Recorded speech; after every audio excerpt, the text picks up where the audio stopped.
London is a very big city. Every year, a lot of people vanish and are never heard of again. That's none of my business, because I am a doctor. My name is John Watson. But one case did concern me, because it was a wealthy patient of mine who disappeared, without a trace. The whole thing began one evening when a mysterious lady appeared at the house of Neville Sinclair. But, madam, I cannot interrupt Mr. St. Clair at dinner unless I know your name. Tell him that a friend, a very old friend, wishes to speak to him urgently.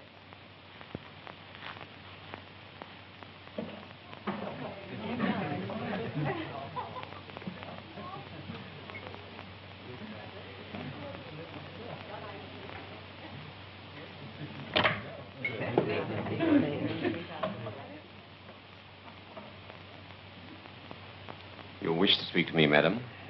Yes, Neville. Doreen, I thought I told you never to come to my house. But Losato has sent for you. Losato? Tell him it's impossible for me to come now. I've done enough already. Besides, I've got guests. How can I possibly leave now? I was told to bring you. You know the consequences if you don't obey Losato's orders. Oh, I say, old chap. Oh, sorry, I didn't mean to intrude. That's quite all right, Dr. Watson. All right. Wait for me in your carriage. I must make my excuses to my guests. I shall be waiting.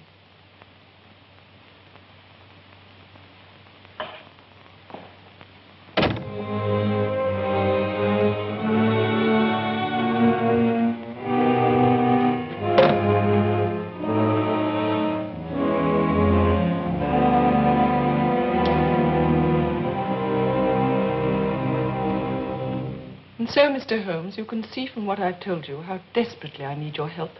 It is now 3 days since my husband disappeared, and I'm beside myself with worry. And you have no knowledge of this strange woman who visited your husband? No, Mr. Holmes. Oh, I saw her for a moment when I barged into the study. She was tall and very beautiful, but not out of the top drawer, you know. It is not my wish to probe into your private affairs or other intimate matters between you and your husband, but unless you are prepared to be perfectly frank on such matters, I can be of no help to you. Mr. Holmes, it's not what you imply. My husband and I are devoted to each other. He wouldn't have an affair with another woman. I did not say that, madam. But, Holmes, what else could you have meant? Mrs. Sinclair, is it not true that your husband has forbidden you to visit him at his office? Is it not true that you know nothing of his business associates, his occupation, or how he spends his time each day in the city? Yes. Yes, Mr. Holmes. I was ashamed to tell you. But how did you know? It was a matter of simple deduction, madam. Surely any woman whose husband has disappeared would go at once to his office and speak to his business associates in an endeavor to learn of his whereabouts. Since you have no such knowledge, it is obvious that you do not know where your husband's office is, nor do you know who his associates are. The only explanation is that your husband not only has failed to tell you of his affairs, but has, moreover, forbidden you to learn of them. Why? I don't know. But, Mr. Holmes, I did go to his office. You did? And yet you concede that my deduction was correct? This is not reasonable, madam. Today I went to the office address, and I found there's no such place. Possibly you went there at the wrong time. However, I feel that if we go there at once, we may find an answer to the mystery of the office that exists, but is not there.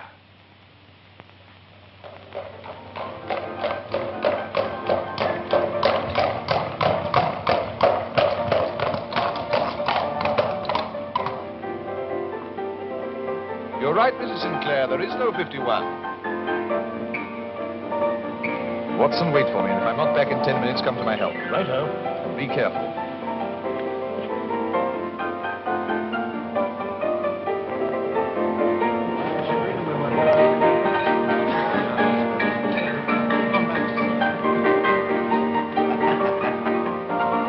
Brandy.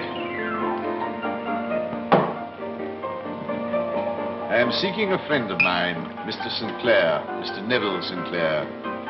Never heard of him. Or his letters. Look, mister, we don't ask questions here. It ain't healthy.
Where are we?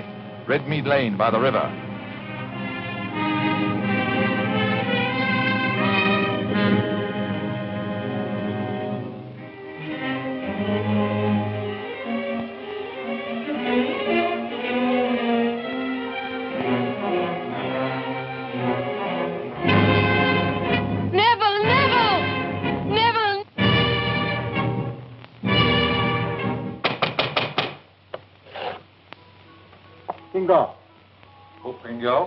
Michael. Watson, put Mrs. Sinclair in the cab and tell the cabby to wait.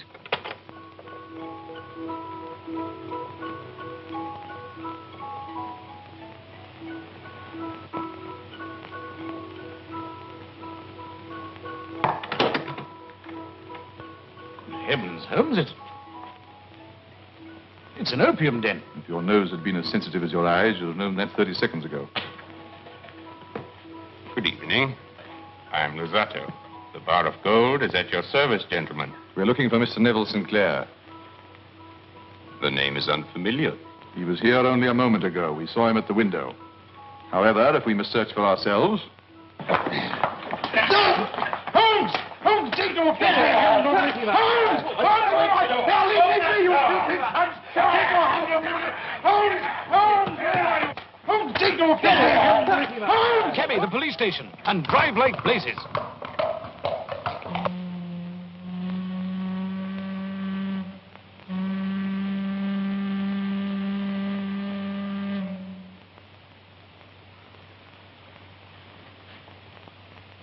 Sinclair.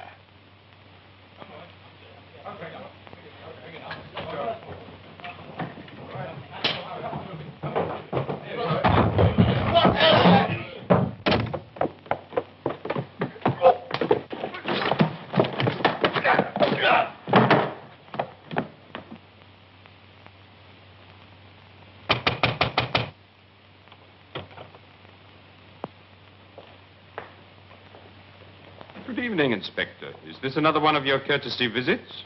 No, Luzzatto. This time it isn't a raid. I'll deal with your opium side later. At the moment, we're more interested in your upstairs room. You realize, of course, Inspector, that you cannot make a search without a written statement from your station. In any case, I don't think you will find anything up there that could be of any possible interest to you. I saw Sinclair, now he's gone. Inspector, I suggest your men search the house. Certainly, Mr. Holmes. I object to this intrusion. All right, I heard you. I warn you, I don't think you quite realize the seriousness of what you're doing. You've been pretty clever up to now, Luzzatto. One of these days you'll go too far. My dear Inspector, I know perfectly well what my position in relation to the law is. You'll observe, Inspector, traces of blood on the windowsill, human blood. There are also several drops on the floor, which would appear to be quite fresh. And these garments are, I'm afraid, clothes belonging to the missing person, which no doubt Mrs. Sinclair will identify. Inspector, would you be kind enough to arrange for one of your men to escort Mrs. Sinclair back home? Certainly, Mr. Holmes. Wilson? Wilson will see you home, Mrs. Sinclair. Easy now. Go on, get in there. Found this man hiding in the attic, Inspector. A more serious matter than opium, Luzzatto? Anything to say? What can I say, gentlemen? I know absolutely nothing at all about this room. It is rented to this man Boone and is very rarely visited by me. And the bloodstains on the windowsill? I cut my hand this morning. When I opened the window, I put it on the catch and it started to bleed again. What about the clothes? I ain't never seen them in my life before, Governor. Never in my life. Do you take us for half-wits? This is your room. These clothes belong to a gentleman who was seen at this window only half an hour ago. I ain't never seen them in my life before. What you looking at me like that for? What are you trying to pin on me? I ain't done nothing. I ain't done nothing wrong. I ain't done nothing wrong. I swear I haven't done nothing at all. Inspector, if a medical examination confirms this man's reopened cut, his story may be true. I should not, however, confine your investigations entirely to him. Quite, Mr. Holmes. Watson, what do you think of this view?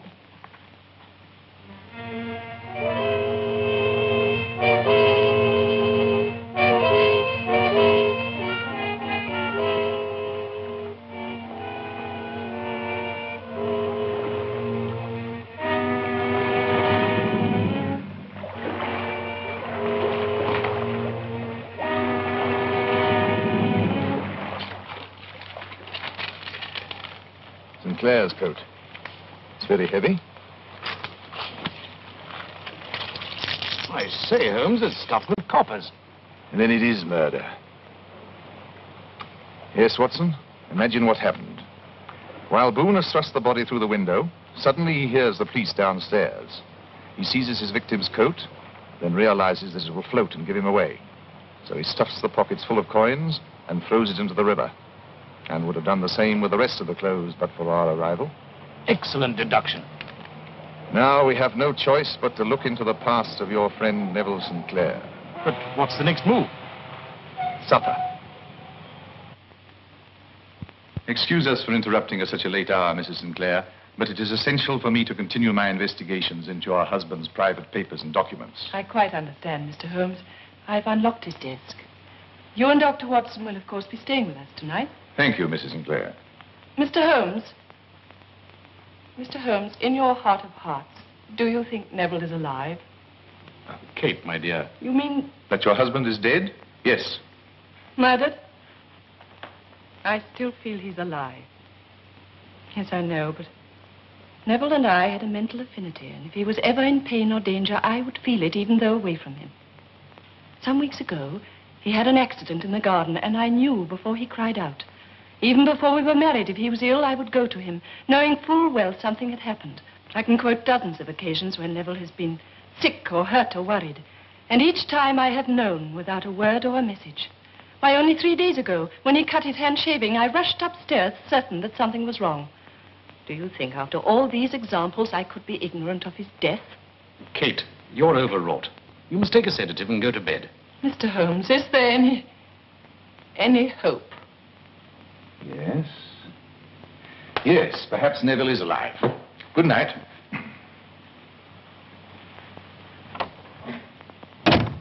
Oh, I say, Holmes, how could you say such a thing? Raising the poor girl's hopes. Watson, I ought to be kicked from here to Baker Street.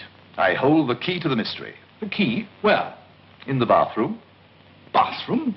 Yes, look for it before you go to bed. Good night.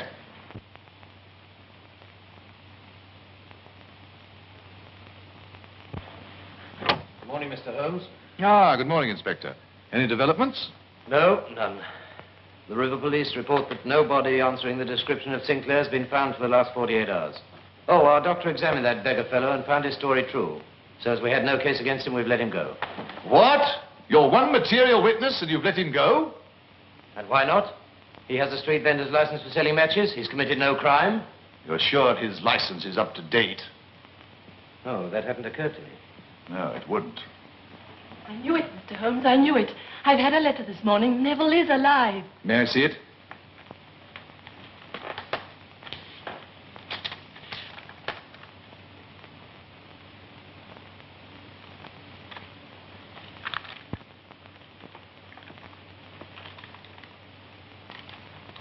Your correspondent, Mrs. Sinclair, is feminine.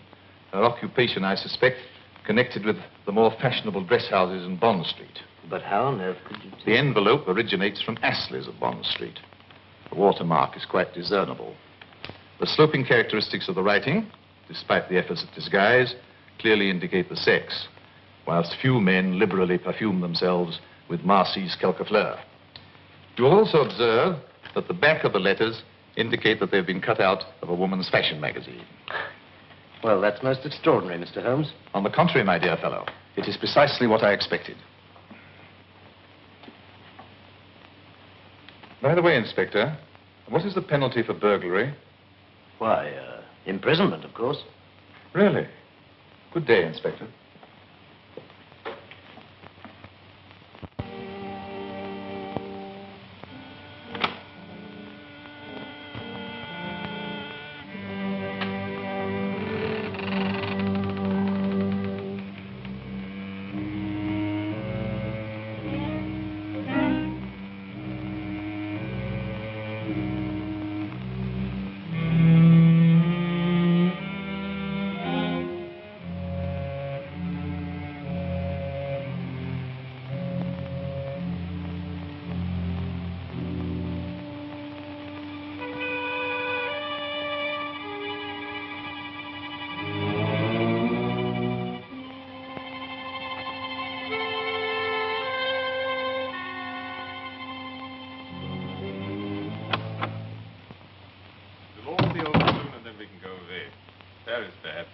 you talk of a holiday when we're in such danger? This is so foolish. You've gone too far with Sinclair. With Sherlock Holmes investigating, the whole matter is becoming dangerous. And I won't have any further part in it. You're too heavily involved, my dear, to try and withdraw. Besides, you should not have any regrets about Neville Sinclair. After all, he didn't have any regrets about dropping you when his inheritance made it possible for him to marry into society. I don't need you to remind me. Neville has served his purpose. That should be the end of the matter. I've not noticed any complaints about the profits. Sherlock Holmes investigating. The profits lose their appeal. The risk is too high. My dear Doreen, Holmes is still searching for Sinclair's body. Why can't you stop that yapping dog before I strangle it?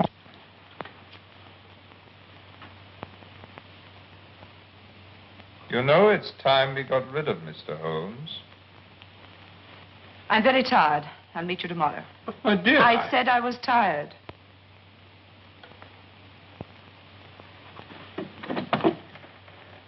Good night.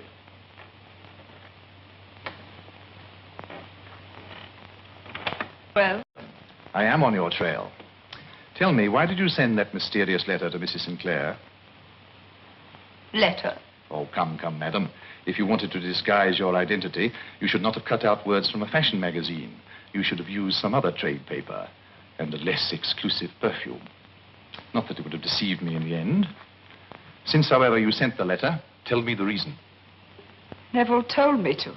So he still lives. But what has he got to do with your friend Luzzatto? Last night I had an interesting evening examining Sinclair's desk. You'll be glad to know that the papers on your husband's murder have not been destroyed. The police, no doubt, have still kept the file open for further action. I had nothing to do with the murder. So Sinclair was the murderer. So that is why Luzzatto's blackmailing him. It wasn't Neville, it wasn't. Luzzatto did it. Made Neville believe that he'd killed my husband in a fit of jealousy. Neville was at the Bar of Gold that night, and he couldn't remember anything after waking from his drugged sleep. What's Luzzatto forcing him to do? I can't tell you, I can't. I saw from your letters that you once loved Sinclair. And if you help me to save him from Luzzatto, I give you my personal promise that you can leave England for good and no questions asked. I've said too much already, Mr. Holmes. There's a trapdoor at the back of the Bar of Gold that could tell strange tales of bodies in the river at night. What immunity can you give me? What protection can I expect against a man like Luzzatto? The word of Sherlock Holmes.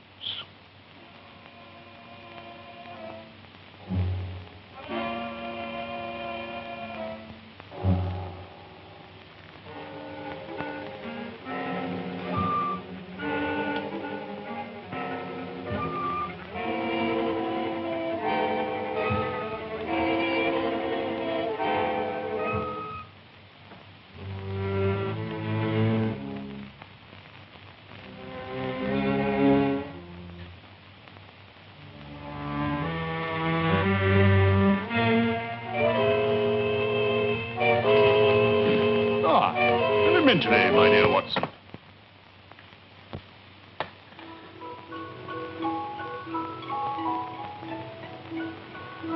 Idiot! This is not Sherlock Holmes. We seem to have made a little mistake, Dr. Watson. Paper and pencil. What are you up to? Release me immediately, or I'll have charges preferred against you for assault and kidnapping.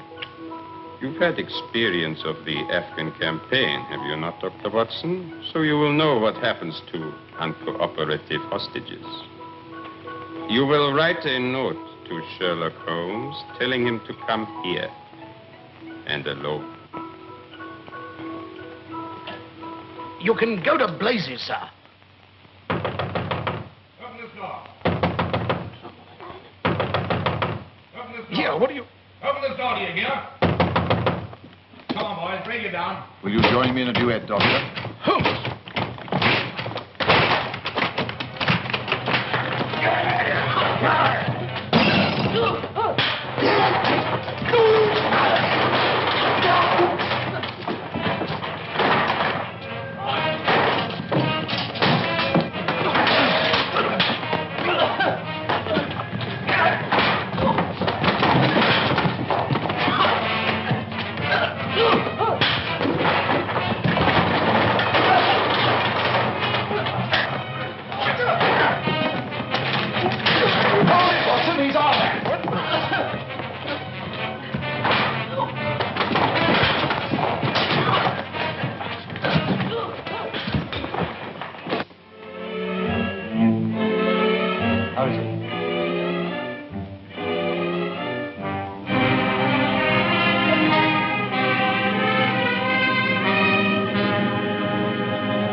Sinclair.